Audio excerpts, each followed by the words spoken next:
I'm here to talk about success. The first rule of success is to have a vision. You see, if you don't have a vision of where you go, and if you don't have a goal where you go, you drift around and you never end up anywhere. I mean, as you know, I was born in 1947 in Austria after the Second World War. So I was very fortunate that I stumbled onto my vision. And I didn't really like Austria when I grew up. I couldn't wait to get out of there. I couldn't see myself becoming a farmer or a worker in a factory or anything like that, even though my parents wanted me to stay there and have a normal life. But that was their vision, not mine. My vision was totally different. I felt that I was born for something special, for something unique, for something big. Then one day I went to school. I remember I was 11 years old, and they showed a documentary about America. And there they showed in this documentary the huge skyscrapers, the high-rises, the huge bridges, the 6-lane freeways, and all of this stuff. And I said to myself, that's where I want to be. I don't want to be around here with the little farmhouses and these little buildings. I want to be in America. One day after school, I walked by a store in Graz. So I went inside and I looked around, and then I saw a magazine. I saw a bodybuilding magazine that had Reg Park on the cover. Reg Park was then a 3-time Mr. Universe. And I saw him on the big screen as Hercules. I read that and I said to myself, wow, this is the blueprint for my life. This is exactly what I want to do. I want to become a bodybuilding champion just like Reg Park. I want to get into movies just like Reg Park. And I want to make millions of dollars and be rich and famous just like Reg Park. Do you know how great it felt that I knew where I was going? Imagine the majority of people don't know where they're going. I knew where I was going, that I'm going to become this bodybuilding champion just like him. So it was just a question of how do you do it? I was so relieved, because when you have a goal, when you have a vision, everything becomes easy. So people always ask me, when they saw me in the gym in the pumping iron days, they say, why is it that you're working out so hard? 5 hours a day, 6 hours a day, and you have always a smile on your face. And I told people all the time, I said, because to me, I'm shooting for a goal. In front of me is the Mr. Universe title. So every rep that I do gets me closer to accomplishing that goal, to make this goal, this vision turn into reality. Every single set that I do, every repetition, every weight that I lift will get me a step closer to turn this goal into reality. So I couldn't wait to do another 500-pound squat. I couldn't wait to do another 500-pound bench press. I couldn't wait to do another 2,000 reps of sit-ups. I couldn't wait for the next exercise. At the age of 20, I went to London and I won the Mr. Universe contest as the youngest Mr. Universe ever. And it was because I had a goal. So let me tell you something, visualizing your goal and going after it makes it fun. You've got to have a purpose no matter what you do in life. You've got to have a purpose. 74% hate their job in America. Now, this is not much different when you come to Europe. The majority of people don't like what they're doing, because they're really not doing it because they didn't have a goal and they followed this goal. They just aimlessly drift around, and then all of a sudden there's a job opening, so they get that job because you have to work. But then when you work, it's a chore. It's work. It's not fun. So if you think about, only a quarter of the people really enjoy what they're doing in life. That is unbelievable if you think about it. So I felt so blessed that I knew what I was doing.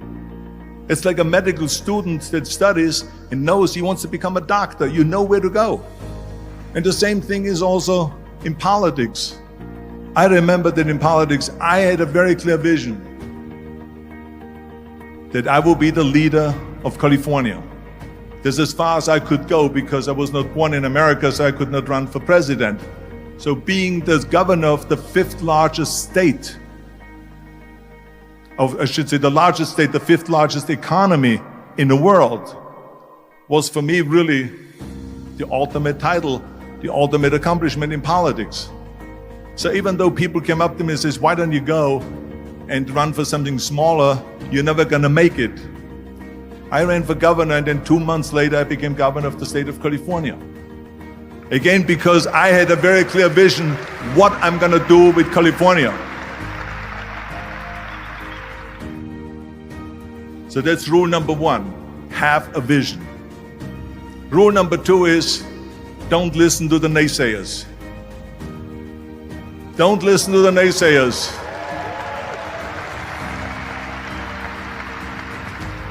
Everything I ever did, the thing that I heard out of people's mouth was, that's impossible. That can't be done. Or no. That is exactly what I heard, and of course I proved to the people that it can't be done. So whenever someone said to me, it can't be done, I heard it can be done. When they said no, I heard yes. And when they said it's impossible, I heard it is possible. I'm a strong believer of what Nelson Mandela said, that everything is always impossible until someone does it.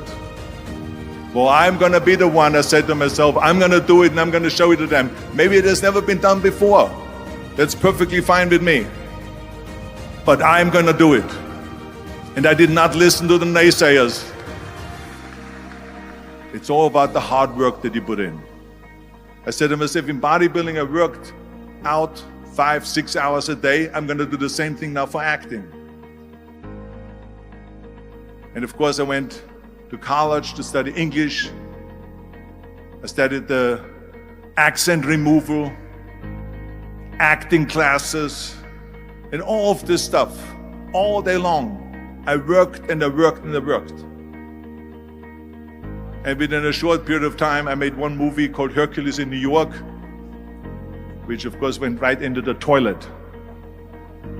But it didn't discourage me. I still had the same vision. And then all of a sudden I did Streets of San Francisco.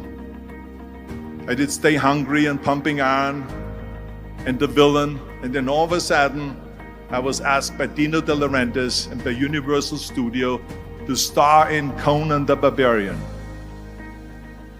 And after I did Conan the Barbarian, the director at the press conference said to the press, the director was John Milius. He said to the press, if we wouldn't have had Arnold, we would have had to build one.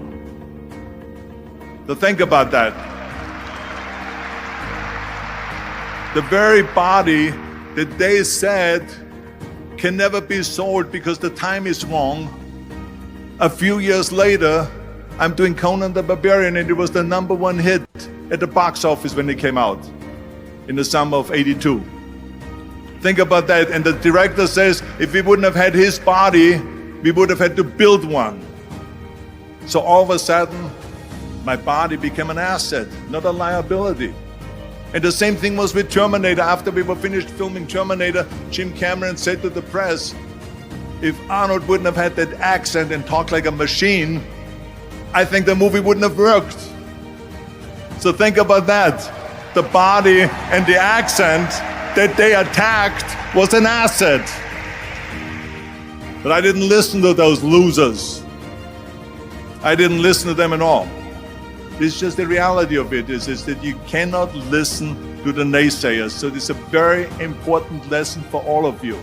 So when someone says, no, this is a stupid idea, you in your mind, you don't have to say it, but in your mind just say to yourself, you asshole.